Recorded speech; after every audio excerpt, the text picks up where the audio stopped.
Hi, Susan. I think it's time for a drink. It's Thirsty Thursday. Yes, it's Thirsty Thursday, and we've somewhat, fallen down in our choice of drinks. It's just water, but we had a rich heritage of cocktails going there for a while. Mm-hmm.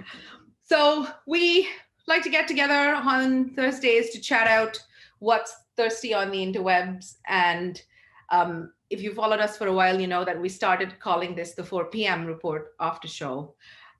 Because we usually talk about whatever we were thirsty for on the podcast that week. And we started out by recording us chatting that part out. So as a nod to that tradition, what were we thirsty for this week on the podcasting front, Will? This week we spoke about podcasting. Go figure. And we spoke, it was kind of the second of a two-parter. Last week we spoke about how your podcast can be an anchor piece of content that you can spin off into so many other types of content. I think we listed 10 ways we use our podcast in smaller, different types of formats to populate our content calendar. This week we spoke about going the other way. So this was taking several of your podcasts from your library and building a bigger piece of content, whether that be an ebook, maybe a report.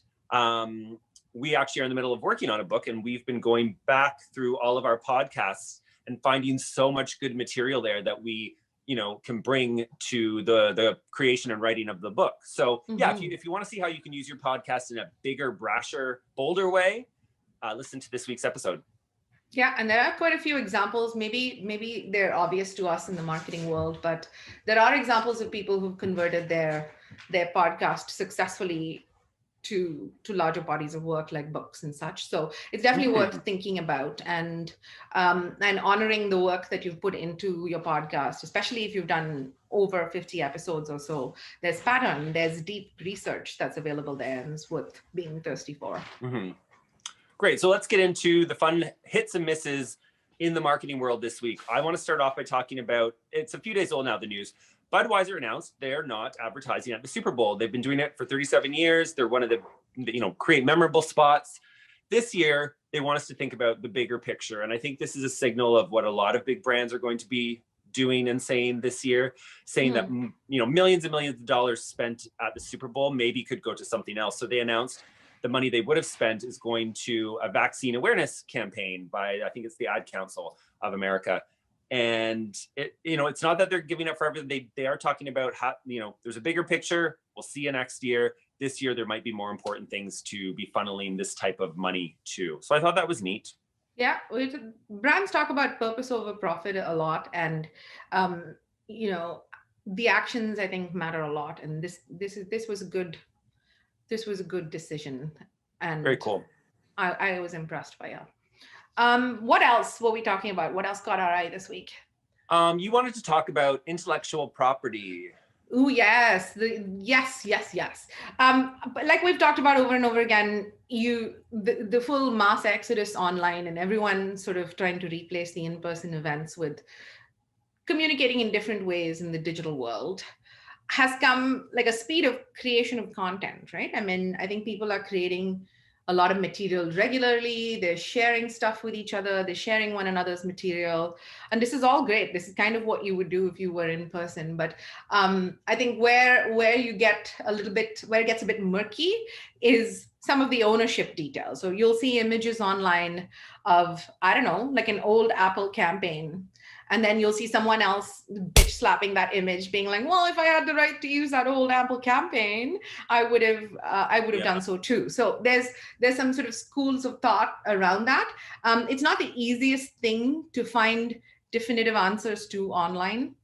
In general, I suppose the rule is if it doesn't belong to you, don't use it. But in this time of, like we just said, newsjacking and like a lot of collaborating online, it's difficult not to utilize some other people's assets. So I guess my way of thinking about it is, as long as you're attributing the actual piece to whoever is using it. So for example, if you're screenshotting something, we often say screenshots are a great way to share material.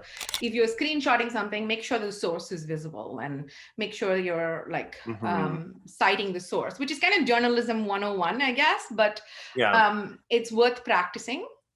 Yeah, there's a lot of gray, I think, because we want to react quickly. We want to hop on trends. We want to share news. You know, we want to be relevant in that moment because the next day everything's moved on. And I think sometimes we take shortcuts. So I think it's good that people are talking about this. It is important to recognize the source and where it came from, but also it is a very gray world we live in when it comes to this, isn't it? So I don't know. If anyone has an opinion on this, chime in in the comments. Next I wanted to talk about, you know, we talked about Dionne Warwick last Thursday or maybe the Thursday before, and how she brought some delight to Twitter because she was the way she acts on Twitter is the opposite of Twitter. And it's kind of a fun, you know, fun moment there. Breath of fresh air, right? Yeah. Yeah. This week, Madonna's daughter, Lourdes Leon, also known as Lola, apparently, joined Instagram, which we would have thought she'd been on Instagram, but she's been a low-key celeb kid. She's not been seeking the limelight like it seems every other celeb kid wants to be a model, actor, photographer, whatever. So she joined Instagram in her mid-20s, and people right away are like, oh, Lourdes, we love your mom. And she has been delivering some scathing just comments for nasty comments back for no reason. It seems like she's just trying to have fun and make herself laugh. One comment is like, oh, Lourdes, your mom had such a great album, blah, blah, blah. And Lourdes comments back, yeah, well, your mom's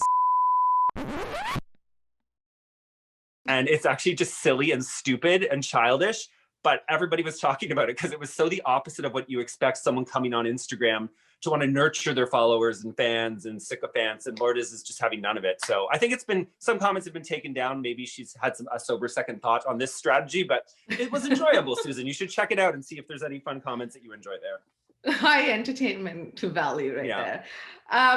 So maybe to round out our little chat over here, one of the things that happened last week, and my question to you was how stale is too stale? One of the things that happened a lot last week, and pretty much everyone got on board, was the Bernie Sanders meme, which the second it was created, you know, it caught on and went viral.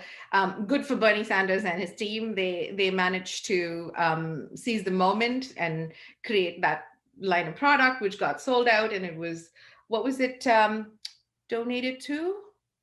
Oh, so I think it was T-shirt to Meals money? on Wheels. Yes. Meals on Wheels in his home state of Vermont. Yeah. Yes.